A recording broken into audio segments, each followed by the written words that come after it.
Сайн байцгаана уу хүүхдүүдээ. Өнөөдрийн хичээл эхэлж байна. Өнөөдөр бүтэц бус өгүүлбэрийн ялгаа нэгжийн хүрээнд өмнөх судалсан ойлголтуудаа сэргээн санаж баттгал даалгаврыг ажилланаа. За тэгэхээр өгүүлбэрийг үг нөхцөлийн хослоос бүтсэн бүтэц өгүүлбэр, нөхцөлгүй үг буюу бүтэц бус өгүүлбэр гэж ерөнхийд нь хоёр ангилдаг. Бүтэц өгүүлбэрийг энгийн нийлмэл өгүүлбэр гэж ангилдаг. Энгийн өгүүлбэр нь цөм өгүүлбэр буюу цөм бус өгүүлбэр гэж ангилдаг. Цөм өгүүлбэр нь болохоор гол гишүүдээс бүтсэн өгүүлбэр буюу 2 бүрэлдэхүүн цөм, 3 бүрэлдэхүүн цөм өгүүлбэр юм.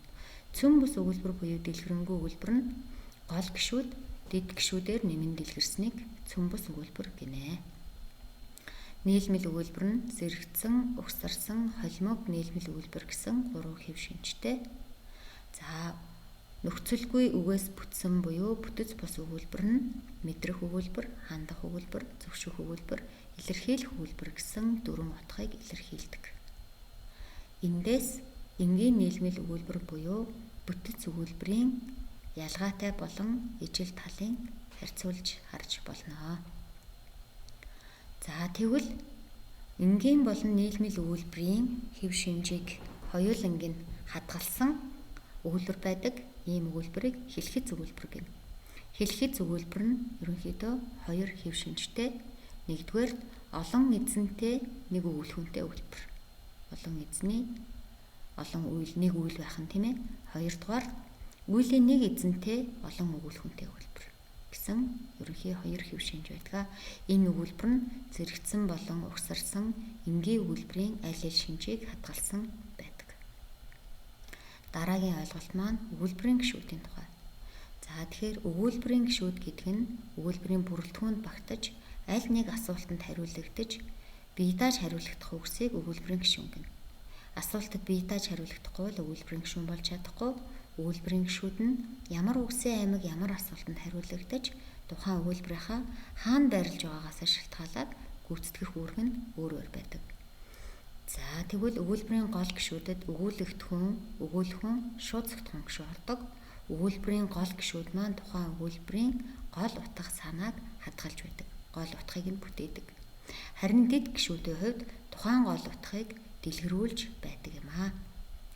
За гол гишүүдийн тухайд буюу өгүүлэгдэхүүн гишүүн нь хэд хэдэн аргаар бол тодчлогддог. Нэгдүгээр хамаатуулах нөхцлөөр.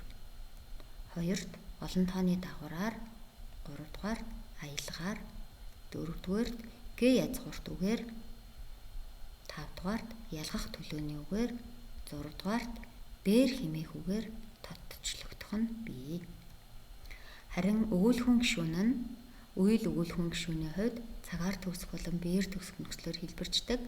Илэрсэн үгсийн аймгаар нь нэр өгүүлэхүүн, үйл өгүүлэхүүн гэж ангилдаг.